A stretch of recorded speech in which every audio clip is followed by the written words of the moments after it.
Hello students, good morning you all.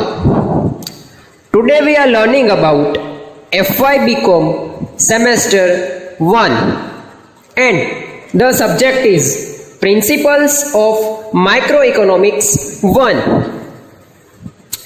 This is our lecture number 5 and chapter number 4, Laws of Production. In this chapter, we are learning about the advantages and disadvantages of internal economics. So that question is, examine the advantages and disadvantages of internal economics. I again repeat the question. Examine the advantages and disadvantages of internal economics. Okay, so now let's go on to the answer.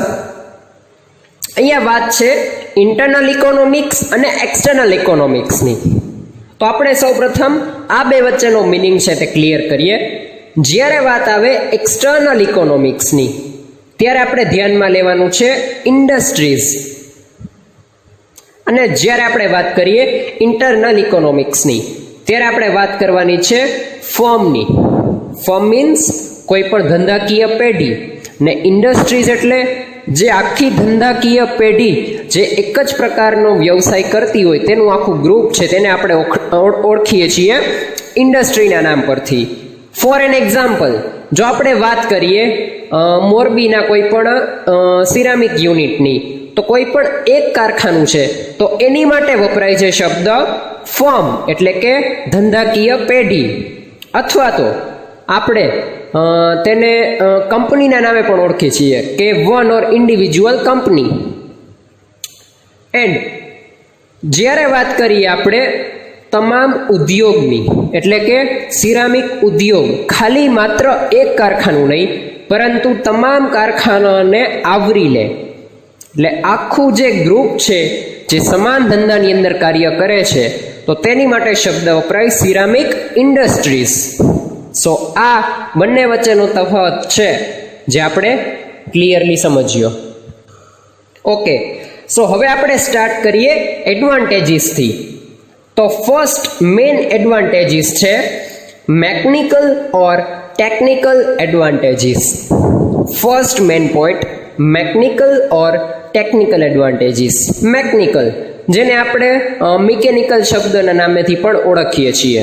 તો આપણે એની અંદર કઈ કઈ બાબત આવે તો કે કોઈ પણ હથિયાર એટલે કે નાના ટૂલ્સ લઈ લઈએ, કોઈ પણ રિપેરિંગનો જે ભાગ છે કે કોઈ પણ આવી રીતના નાના હથિયાર કે રિપેરિંગ ના રિલેટેડ કોઈ બી બાબત હોય તેને આપણે મિકેનિકલ એસ્પેક્ટથી ઓળખીએ છીએ.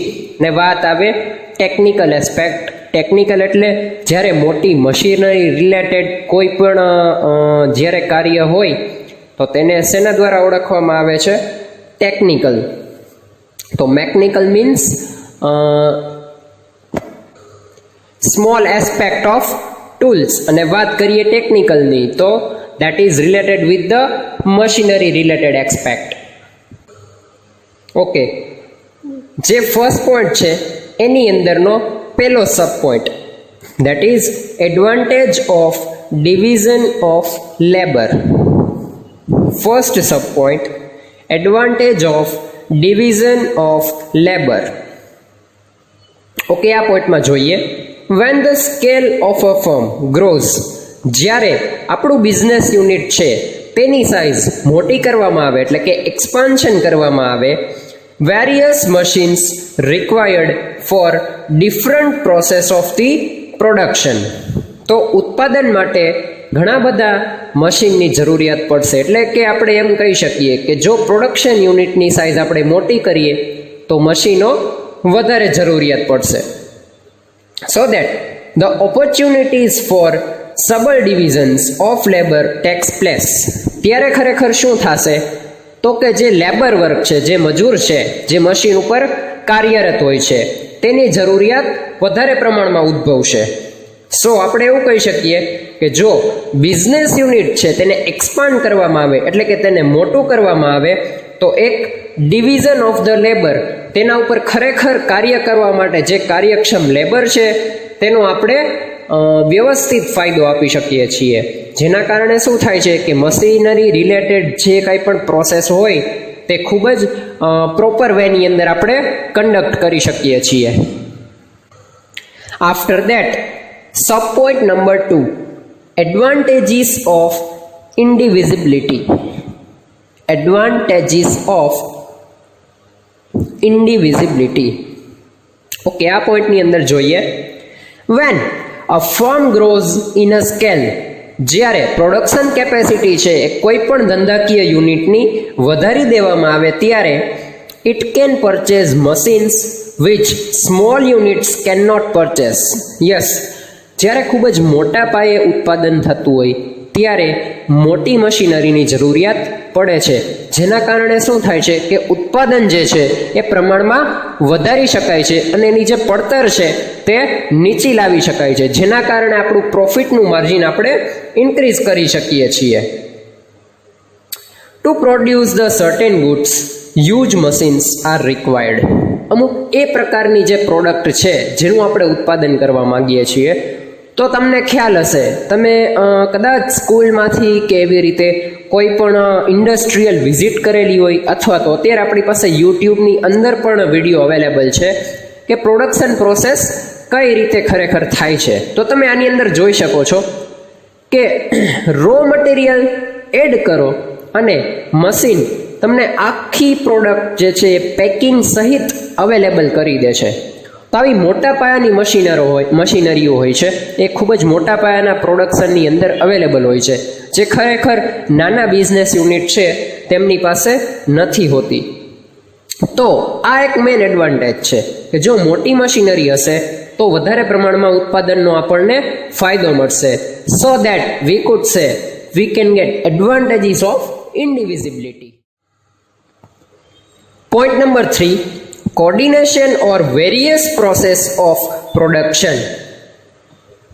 Coordination or various process of production.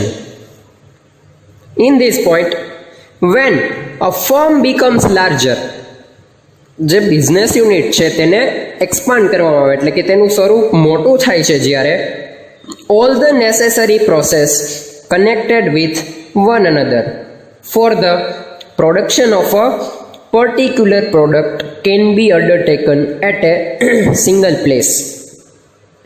ગુજરાતીમાં આપણે સમજીએ તો જ્યારે જે પ્રોડક્શન યુનિટ છે, બિઝનેસ યુનિટ છે, તેની સાઇઝ મોટી કરી દેવામાં આવે. સાઇઝ મોટી કરી દેવામાં આવે મીન્સ આપણે જે વસ્તુનું પ્રોડક્શન કરીએ છીએ તેની માટે જરૂરી હોય તેવી રો મટીરિયલ અથવા તો કોઈ પણ પ્રકારની એવી વસ્તુ કે જેની માટે જરૂરિયાત પડે, બધી જ વસ્તુ આપણા પ્રોડક્શન યુનિટની અંદર જ અવેલેબલ થઈ જાય, ત્યાં જ આપણી માટે તે વસ્તુ પ્રાપ્ય થઈ શકે.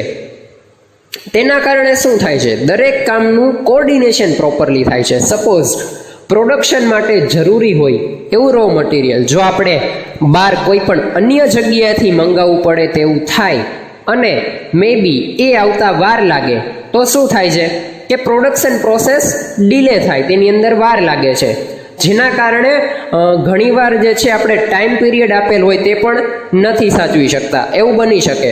પણ એની જગ્યાએ એવું ઓપ્શન છે કે જો બિઝનેસ યુનિટ છે તેને એક્સપાન્ડ કરીએ તો આપણને શું એડવાન્ટેજ મળે, તો કે બિઝનેસ યુનિટને એક્સપાન્ડ કરવાથી એના રિલેટેડ જેટલી પણ વસ્તુ છે તે એઝ એ સ્ટોર આપણા જ બિઝનેસ યુનિટમાં જો અવેલેબલ થઈ જાય તો આપણે એ વસ્તુનો પૂરતો જથ્થો રાખીએ અને પ્રોડક્શન પ્રોસેસ જે છે એનું લેવલ મેન્ટેન થઈ શકે.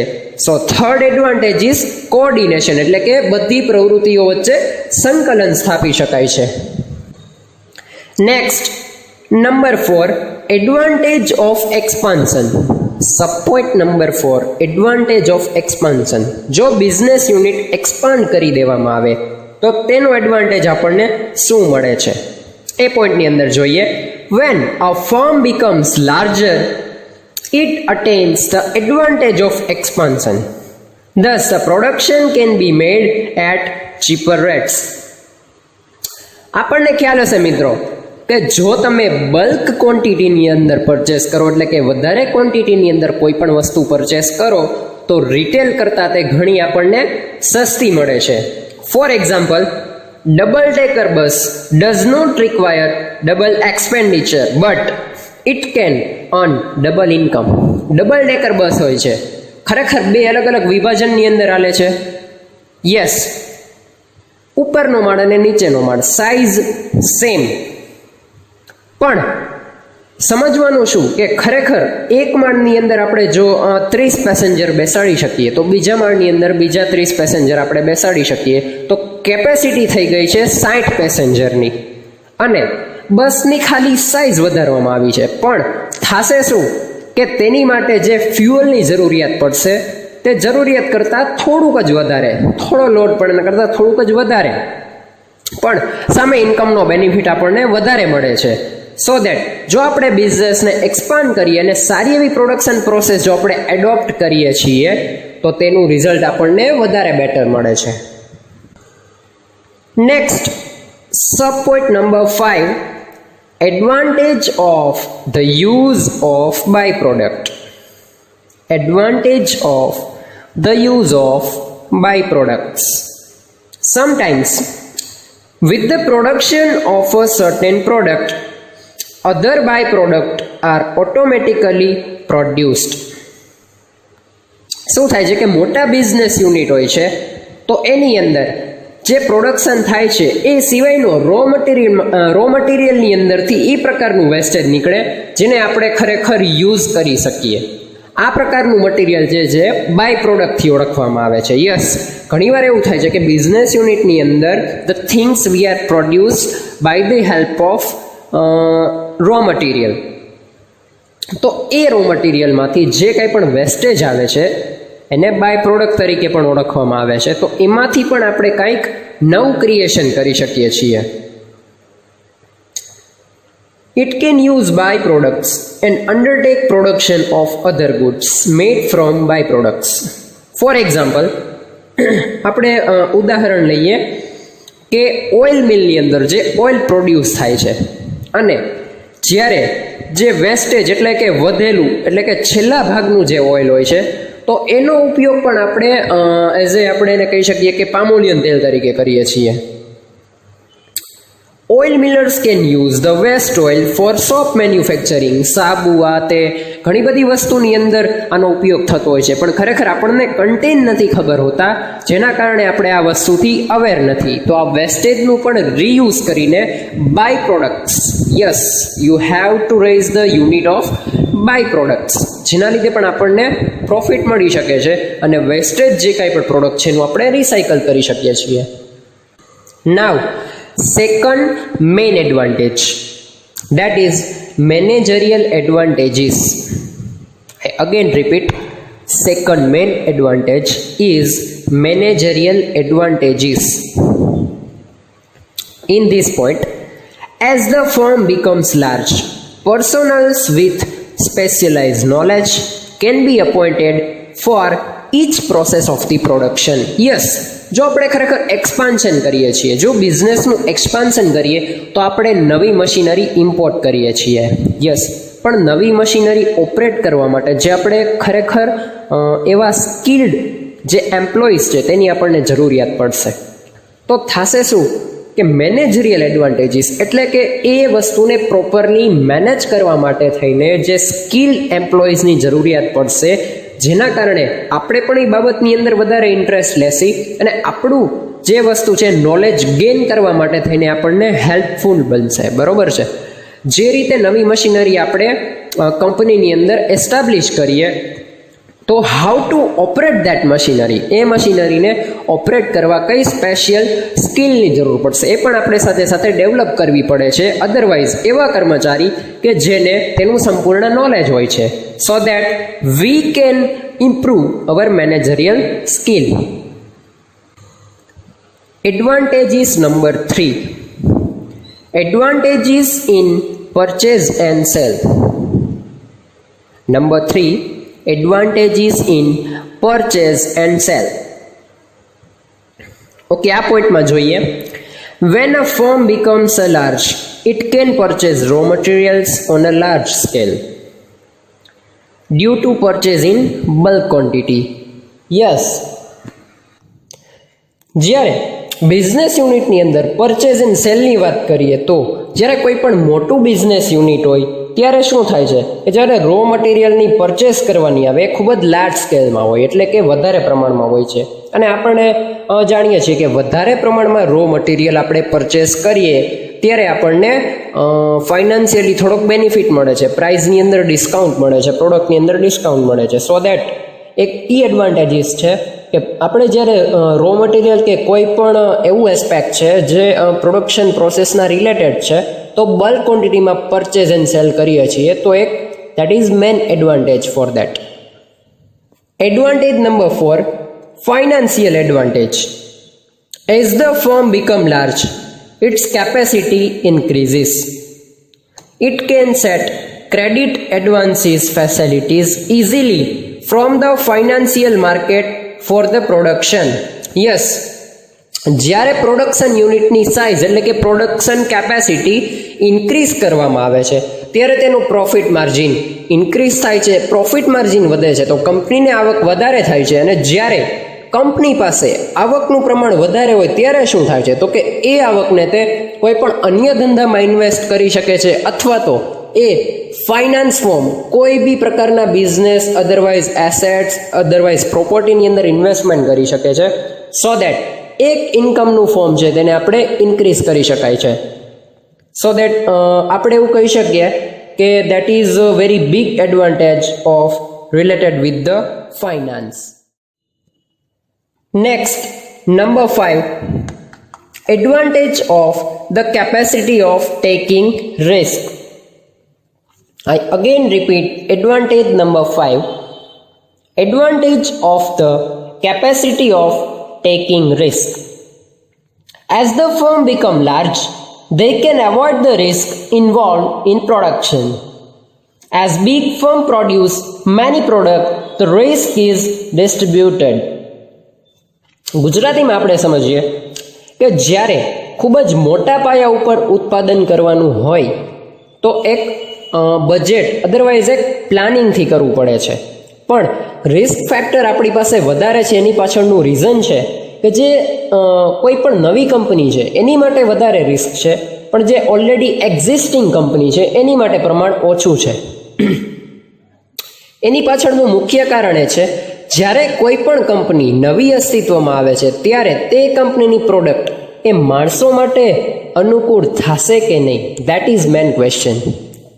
કોઈ બી વ્યક્તિ જે છે નવી કંપનીની પ્રોડક્ટ લેતા પહેલાં વિચારે અથવા તો તે એક્ઝિસ્ટિંગ પ્રોડક્ટથી જો સારું રિઝલ્ટ મળતું હોય તો નવી પ્રોડક્ટ લેવાનું ટાળે છે. તો રિસ્ક ફેક્ટર ખૂબ જ વધારે છે. પણ એની પાછળ કોઈ પણ એક બીજું રીઝન પણ આપણે જોડી શકીએ. તે આવું છે કે સપોઝ એ નવી કોઈ બી પ્રોડક્ટ જે છે પ્રોડ્યુસ કરીને માર્કેટની અંદર તેને ઇન્ટ્રોડ્યુસ કરે છે અને જો કસ્ટમરનો એ પ્રોડક્ટ માટે સારો પ્રતિસાદ મળે છે તો શું થાય છે, પ્રોડક્ટ જે છે એનું સેલિંગ વધે છે.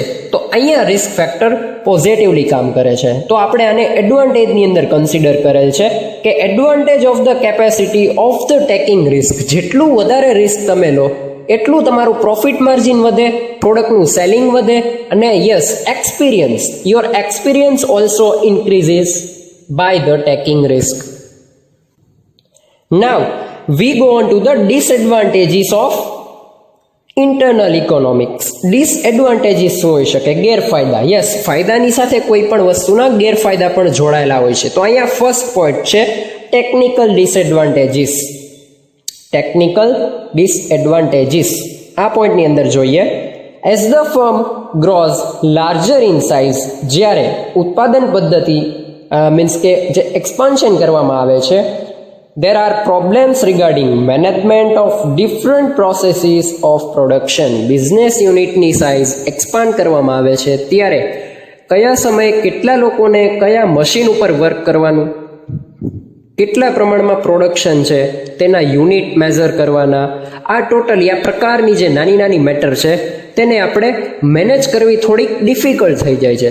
સો આપણે એવું કહી શકીએ કે ટેકનિકલી આની અંદર આ એક ડિસએડવાન્ટેજ છે. and it becomes necessary to count all the things very well. આયોજન કરેલું હોય એકોર્ડિંગ ટુ ધ પ્લાનિંગ, તો એ કાર્ય કરવા માટે આપણને સરળતા રહે છે. પરંતુ જ્યારે એક્ટિવિટીઝ વધી જાય છે તો how two manage that all the activity, so here that is disadvantage. Disadvantage number 2, disadvantages regarding management. Disadvantages regarding management. Okay, આ પોઈન્ટની અંદર જોઈએ. As the scale of the firm becomes very large, જ્યારે ઉત્પાદન પદ્ધતિ છે, જે યુનિટ છે તેને એક્સપાન્ડ કરવામાં આવે છે, the problems regarding management also arises. Management related problems છે જે ઊભા થાય છે. The problem regarding management also arises and the number of workers and laborers increase. The problems of supervision, તેના ઉપર દેખરેખ કઈ રીતે રાખવું, કંટ્રોલિંગ, તેના ઉપર નિયંત્રણ કઈ રીતે રાખવું, ડાયરેક્શન, ઘણીવાર આપણે એને ડિરેક્શન પ્રોપર વેની અંદર પણ નથી પ્રોવાઈડ કરી શકતા. So that is very big problem for the business unit. Discipline also arises. Yes, ઘણા લોકો ડિસિપ્લિનની અંદર કાર્ય નથી કરતા હોતા. ખરેખર તે કાર્યની અંદર જે ડેડિકેશન લેવલ જોઈએ તે તેમના પાસે હોતું નથી, જેના કારણે ઘણીવાર મેનેજમેન્ટની અંદર પણ ખામીઓ ઉદ્ભવી શકે છે. So that is disadvantage regarding the management. Now next is disadvantage number 3, disadvantages of purchase and sell. I again repeat, number 3, disadvantages of purchase and sell. Yes, in this point, big firms purchase raw material in large or the bulk quantities. In these circumstances, એટલે કે આ પ્રકારની પરિસ્થિતિમાં, if the prices of raw material decreases, જો raw materialની price ઘટે છે, the firm has to incur losses. Yes, ઘણીવાર એવું થાય છે કે જો ખરેખર એ ભાવની અંદર ઘટાડો આવી જાય એકાએક, તો શું થાય છે, જે પ્રોડક્શન કોસ્ટની ડિસાઇડ કરેલી પ્રાઇસ છે એની અંદર પણ ફેરફાર કરવો પડે છે. તો જ્યારે કોઈ પણ એક રિલેટેડ એસ્પેક્ટની અંદર ચેન્જીસ આવે ત્યારે આખી પ્રોડક્શન પ્રોસેસની અંદર ફેરફાર આવી શકે છે. And there are seasonal changes in demand of certain products. ઘણીવાર ગવર્મેન્ટની પોલિસીની અંદર ચેન્જીસ થાય છે. યસ, ઘણીવાર બિઝનેસ પોલિસીઝની અંદર ચેન્જ થાય. ઘણીવાર જો સિઝનલ બિઝનેસ હોય તો પણ રિસેશન ઓર વી કુડ સે તેજી અથવા તો મંદી, જેની માટે આપણે શબ્દ યુઝ કરી શકીએ છીએ, તો આના લીધે ધંધામાં ઘણી બધી અસર પડે છે. Yes, so that we could સે કે ઘણીવાર સિઝનલ બિઝનેસની અંદર વધારે માર પડે છે purchase and cell related. So that this is disadvantages of the purchase and sell. Thank you.